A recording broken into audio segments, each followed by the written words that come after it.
In company with our brave allies and brothers in arms on other fronts, you will bring about the destruction of the German war machine, the elimination of Nazi tyranny over the oppressed peoples of Europe, and security for ourselves in a free world. To the back of me, there was a soldier. So I hollered, "Hey, buddy, have you got a match?" No answer. I turned and looked, and there was no head under the helmet. What if we told you that the stories of heroism from D-Day come with a haunting truth about the fallen? As the world remembers the valiant soldiers who stormed the beaches of Normandy on June 6, 1944, many details about what happened to their bodies remain shrouded in silence. In this video, we'll unveil the chilling realities behind the recovery and burial of those brave souls. From chaotic battlefields to the solemn task of honoring their sacrifice, join us as we reveal what they never told you about the dead bodies on D-Day. You won't want to miss this poignant exploration of history. So let's get started. The Battle for Normandy. On June 6, 1944, the world witnessed one of the most significant events in military history, the D-Day invasion. It was the largest amphibious assault ever undertaken, as over 150,000 young soldiers from the United States, the United Kingdom, and Canada bravely stormed the beaches of Normandy, France. This daring operation aimed to liberate Western Europe from Nazi control and change the course of World War II. The preparations for D-Day were monumental, with military leaders acutely aware of the imminent human cost. The projected casualties were staggering. However, the Allied forces recognized the critical necessity of establishing a foothold in France to defeat the Nazis. In the lead-up to the invasion, a strategist cautioned General Dwight D. Eisenhower that paratrooper fatalities could soar to 75%. Yet, despite the grim forecasts, Eisenhower resolved to proceed with the operation. On June 6th, over 156,000 Allied troops launched a daring assault across 50 miles of Nazi-occupied coastline. From the onset of the war, Allied leaders Franklin D. Roosevelt and Winston Churchill acknowledged that a large-scale invasion of continental Europe was essential to relieve pressure on the Soviet Union, which was engaged in fierce combat on the Eastern Front. Operation Overlord, the code name for the D-Day invasion, was designed to turn the tide of the conflict. The United States military, in conjunction with its allies, delivered an astounding 7 million tons of supplies, including 450,000 tons of ammunition, to England in preparation for the operation. In the English towns of Morton and Marsh, large quantities of ammunition were displayed in the town square, signifying the massive scale of the effort. The invasion commenced in the early hours of June 6th, with paratroopers dropped inland to disrupt Nazi reinforcements by targeting crucial bridges. On the beaches, American infantrymen faced fierce resistance at Omaha Beach, enduring relentless machine gun fire and mines. Despite the overwhelming odds, their bravery ultimately secured the beach after hours of intense fighting. By nightfall, the Allies had seized control of all 5 targeted beaches: Omaha, Utah, Gold, Juno, and Sword, overcoming the formidable defenses of the Atlantic Wall. While the initial landings were disorganized due to adverse weather and intense German resistance, the Allies' tenacity eventually won the day. Omaha Beach, in particular, was a scene of chaos and horror. The U.S. troops bore the brunt of the losses, with many soldiers losing their lives in the first few hours. Canadian forces also faced heavy casualties at Juno Beach, where they met fierce opposition from well-fortified German positions. Nevertheless, by the end of June 6th, all 5 beaches were in Allied hands. The human cost of D-Day was enormous. The Allies suffered around 10,000 casualties on that single day, with 4,414 soldiers losing their lives. Of these, 2,500 were Americans. The first Allied cemetery in Europe was established just 2 days after the invasion, on June 8th, to honor those who had fallen. In the following years, military officials and memorial organizations have worked diligently to ensure that the sacrifices of those who fought and died on D-Day are properly remembered. As time has passed, The efforts to ensure that the stories of these brave individuals are preserved have not waned. One organization has taken on the responsibility of keeping their legacy alive, honoring the fallen. The National D-Day Memorial Foundation, situated in Bedford, Virginia, is dedicated to honoring the remarkable sacrifices made on D-Day, a crucial day in military history. At the core of the memorial is a solemn tribute featuring the names of 4,414 Allied soldiers, sailors, airmen, and Coast Guardsmen who lost their lives that day, engraved on bronze plaques. This figure, derived from the meticulous research of librarian and genealogist Carol Tuckwiller, represents the most accurate count of casualties for that 24-hour period. Tuckwiller's commitment to honoring these fallen heroes began years ago, fueled by her desire to ensure that every name on the memorial represented a real person who sacrificed everything for freedom. Her journey involved painstakingly reviewing records and piecing together fragmented military archives while overcoming significant challenges, including the loss of many World War II records in a fire during the 1970s. Her work resulted in the most reliable account of D-Day casualties to date, highlighting her determination and respect for those who never returned home. John Long, the Foundation's Director of Education, noted that before Tuckwiller's efforts, estimates of Allied casualties varied greatly, reflecting the chaos of the battlefield, where documentation was often unclear. Additionally, German casualty figures remain uncertain, estimated at 4,000 to 9,000 deaths during the landings, along with 200,000 captured. Tuckwiller's quest began at the Normandy American Cemetery, where she meticulously recorded gravestones marked with June 6, 1944, the date of the D-Day invasion. However, the project soon became more complicated. Many of the soldiers who died that day were listed as missing, their bodies either swept away by the sea or lost in aircraft crashes. Under U.S. military policy, soldiers missing for over a year were eventually declared dead, with their official death date recorded as June 7, 1945, 1 year and 1 day after they disappeared. For Tuckwiller, this presented a significant challenge. She wanted to ensure that only those who truly perished on D-Day itself were included in the final count. Her careful analysis of after-action reports and other sources allowed her to exclude soldiers whose divisions had not yet arrived at Normandy, ensuring the list's accuracy. The final tally of 4,414 names represents a haunting yet crucial recognition of those who sacrificed their lives in one of the most significant moments of World War II. Of these, 2,501 were American soldiers, and 1,913 were from other Allied nations. Though the number may seem lower than earlier estimates, many previous casualty counts included not just the dead, but also the injured and missing. Experts believe that the Allies suffered roughly 10,000 casualties in total on D-Day, but Tuckwiller's work offers the most precise number for those who were killed. Omaha Beach, where American forces faced the fiercest resistance, witnessed the highest concentration of deaths. Approximately 2,000 U.S. troops were killed, wounded, or went missing as they tried to storm the heavily fortified German positions. The British also endured significant losses, with 2,000 casualties spread across Sword and Gold beaches. At Juno Beach, 340 Canadian soldiers lost their lives, and another 574 were wounded. The early waves of the invasion were the deadliest, as the first troops disembarking from their landing craft were met with unrelenting machine gun fire and artillery. Yet as subsequent waves of soldiers advanced, they were able to silence the German defenses, pushing forward toward victory. Among the fallen at Omaha Beach were the Bedford Boys, 19 young men from the small town of Bedford, Virginia. Bedford suffered the highest per capita loss on D-Day, and it's this tragic distinction that led to the town being chosen as the site for the National D-Day Memorial.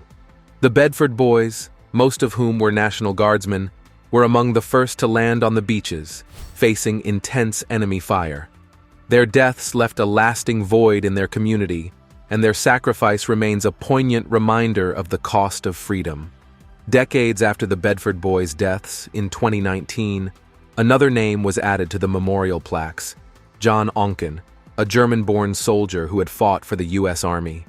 Oncken's death was among the first recorded during the seaborne phase of the invasion. On the morning of June 6th, Oncken and his comrades were tasked with clearing 2 small islands off the coast of Normandy. Although they encountered no German resistance, they tragically stumbled into a minefield, where Oncken was killed. His name, like the others, now stands etched into history, remembered and honored for his sacrifice. For those who survived D-Day, the experience was chaotic and terrifying. While Supreme Allied Commander General Dwight D. Eisenhower and other high-ranking officials had meticulously planned Operation Overlord for years, nothing could fully prepare the soldiers for the grim reality they faced as they landed on the beaches of Normandy. Bad weather, stormy seas, and fierce German resistance combined to create mass confusion and fear. In the heat of battle, thousands of lives were lost, and for those left behind, the overwhelming task of survival took precedence over everything else. Even military advisors had predicted that the invasion would be devastating, with some estimating as many as 50,000 Allied deaths and an unimaginable 75% fatality rate for paratroopers. While the actual number of deaths was far lower than these dire forecasts, the sheer scale of the sacrifice was still staggering. Determining an exact casualty count in the aftermath of D-Day was nearly impossible. Commanders were focused on the immediate objective of securing the beaches, and in the chaos, keeping accurate records of the dead was a secondary concern. This lack of documentation left many soldiers listed as missing in action for years before they were eventually declared dead. In the days following the invasion, the task of recovering and burying the bodies fell to the graves registration units, whose job was to ensure that the dead were treated with the utmost dignity. The sight of bodies scattered across the beaches and floating in the sea was a grim reminder of the cost of the war. Despite the difficulties, efforts were made to give every soldier a proper burial, even as the fighting continued. Iconic photographs from those days tell a haunting story. One such image shows Second Lieutenant Walter Sidlowski kneeling beside the body of a fallen comrade on Omaha Beach, with other bodies visible in the background. This photo, often thought to have been taken during the battle itself, was actually captured the day after, on June 7th, when the bodies were being collected and the process of burial had begun. Artists, too, were deeply affected by what they witnessed. Manuel Bromberg, an artist who arrived in Normandy 3 days after D-Day, created poignant depictions of the soldiers' continuous efforts to bury their dead comrades. Often, German prisoners of war were enlisted to assist in these efforts, though the bodies of Allied soldiers were given as much respect as the circumstances allowed. At sea, naval officers like Robert E. Davenport aboard the USS Henrico watched as the landing craft returned to their ships, often carrying the bodies of soldiers who had been killed in action. Blood-stained water spilled onto the decks, serving as a sobering reminder of the carnage that had unfolded on the beaches. The tides periodically washed bodies back onto the shore, adding to the grim task of recovery and burial. In the aftermath of D-Day, the challenges didn't end with the battle. Soldiers and support crews faced the grueling task of ensuring that the fallen were treated with respect. The cost of victory had been immense, but the bravery and sacrifice of those who fought helped secure the liberation of Europe and ultimately the defeat of Nazi Germany. The names now engraved on the National D-Day Memorial stand as an enduring testament to their courage, ensuring that their legacy will be remembered for generations. The urgent task of burying the Allied dead added another layer of difficulty. With the decomposing bodies posing a health risk and the war still raging, quick action was essential. To focus on ongoing combat operations, the Allies assigned German prisoners of war the responsibility of digging graves and burying the fallen near the battlefields. These makeshift cemeteries, holding both Allied and German casualties, serve as a somber reminder of the heavy toll of the Normandy invasion. In the wake of these events, Omaha Beach emerged as a pivotal site in the invasion, the bloody Omaha Beach. Omaha Beach stands as a monumental symbol of the Allied invasion during World War II, specifically in the context of Operation Overlord. On June 6, 1944, the Normandy landings marked a significant turning point in the war, as Allied forces launched their assault against German-occupied France. This particular stretch of beach, measuring about 8 kilometers, lies along Normandy's coastline, facing the English Channel. It extends from the vicinity of Saint-Honorine-des-Pertes to the west of Verville-sur-Mer, encompassing the area around the estuary of the Vire River. The strategic importance of Omaha Beach was immense. It served as a crucial link in the broader plan to connect British forces landing at Gold Beach to the east and American forces landing at Utah Beach to the west. Capturing Omaha was a key objective for the United States Army, which relied heavily on naval transport and bombardment support from the U.S. Navy and Coast Guard, alongside assistance from British, Canadian, and Free French naval fleets. The goal was to establish a strong beachhead stretching approximately 8 kilometers deep, from Port-en-Bessin to the Vire River, ultimately ensuring a continuous foothold on the Normandy coast. The assault on Omaha Beach was entrusted to the untested 29th Infantry Division, which was supported by 9 companies of U.S. Army Rangers who had been redirected from Pointe du Hoc. The eastern section of the beach was assigned to the seasoned 1st Infantry Division, known for its combat experience. Opposing them was the formidable German 352nd Infantry Division, consisting of about 12,200 men, of which 6,800 were well-trained combat veterans, tasked with defending a 53-kilometer stretch of coastline. The German strategy hinged on repelling any seaborne assault right at the water's edge, with defenders positioned in heavily fortified coastal strongholds.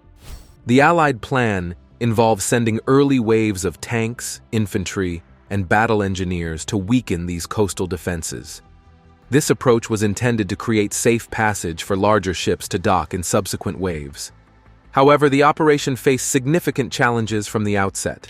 Due to navigational errors, most landing craft missed their intended targets.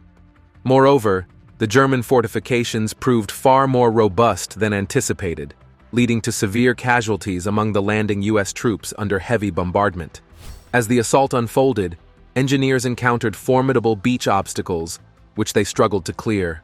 The subsequent waves of landings converged around the few prepared passages, yet they were hindered by the heavy fatalities sustained earlier. The remaining assault forces found themselves unable to open exits from the beach, compounding the chaos and delays for later waves.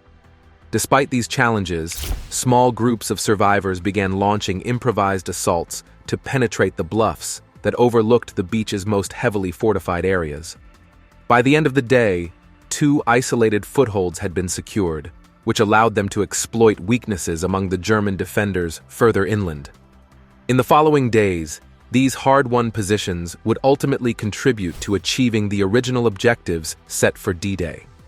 The story of Omaha Beach is not just one of military strategy, but of bravery and resilience in the face of overwhelming odds.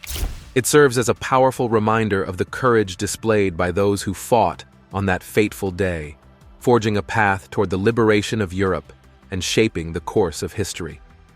The story of dog tags. Dog tags are a vital element of military identification, serving as a unique means to identify service members, particularly in the event of casualties. Each tag holds essential information about the soldier, including personal details such as their name, identification number, and basic medical information like blood type and vaccination history.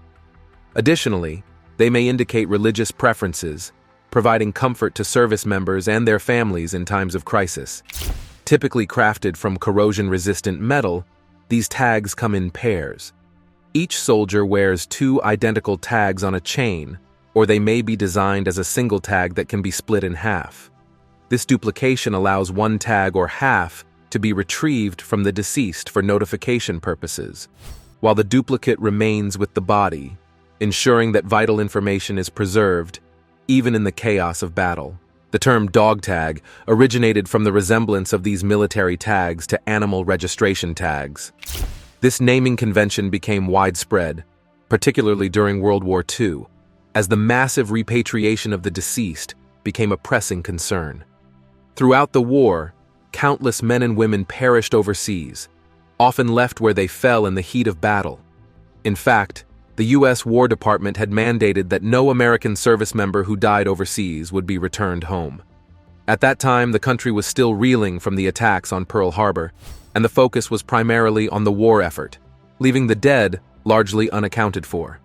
As the war raged on, many soldiers were buried near the battlefields, or simply left undiscovered in remote areas after plane crashes or other incidents.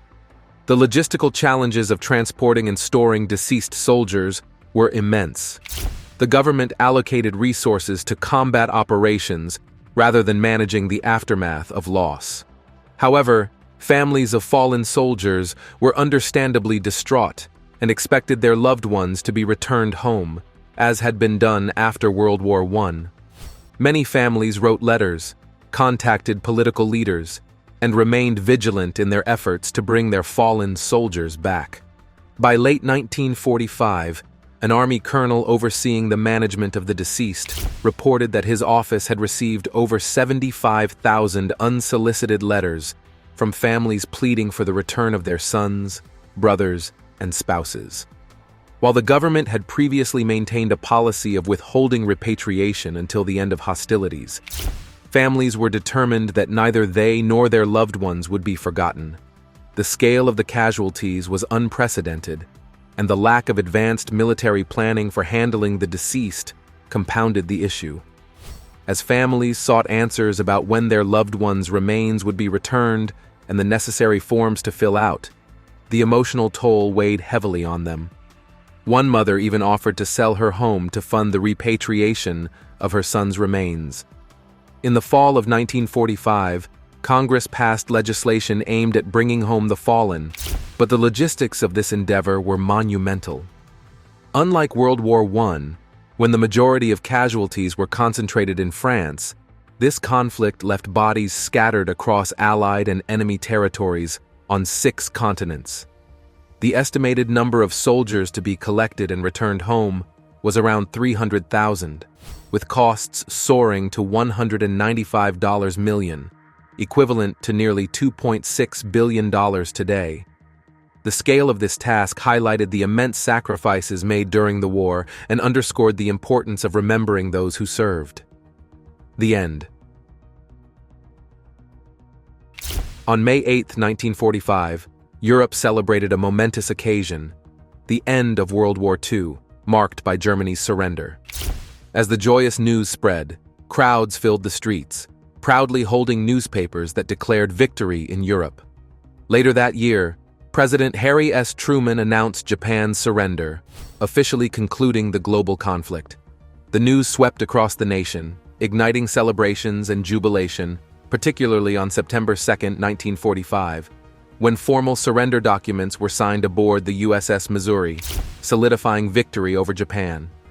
This day, known as VJ Day, was immensely significant. It signified the end of a harrowing war. Yet, amidst the celebrations, lingered a sense of melancholy for many Americans who would never see their loved ones return. Over 400,000 American lives were sacrificed to protect the nation's freedom. Even in the midst of joy, it was clear that the absence of those who paid the ultimate price cast a poignant shadow on the day's meaning. In our thumbnail, you can see soldiers solemnly examining the cost of war, reminding us of the millions lost during this conflict. As a peaceful individual, the sheer scale of devastation caused by World War II leaves me feeling unsettled. What are your thoughts on this tragic chapter in history? We'd love to hear from you in the comments below. Thanks for watching. If you enjoyed this video, give it a thumbs up and don't forget to subscribe and click the notification bell for our latest content. See you next time.